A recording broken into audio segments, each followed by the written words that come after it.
Hello, in front of me I've got NFL 26. In this video I'll show you how to trade players.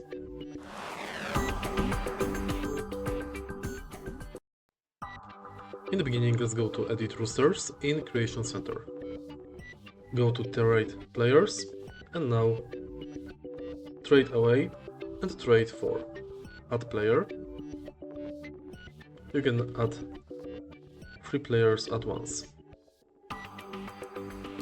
And select Trade For. To select team, press L2. And then you can select position.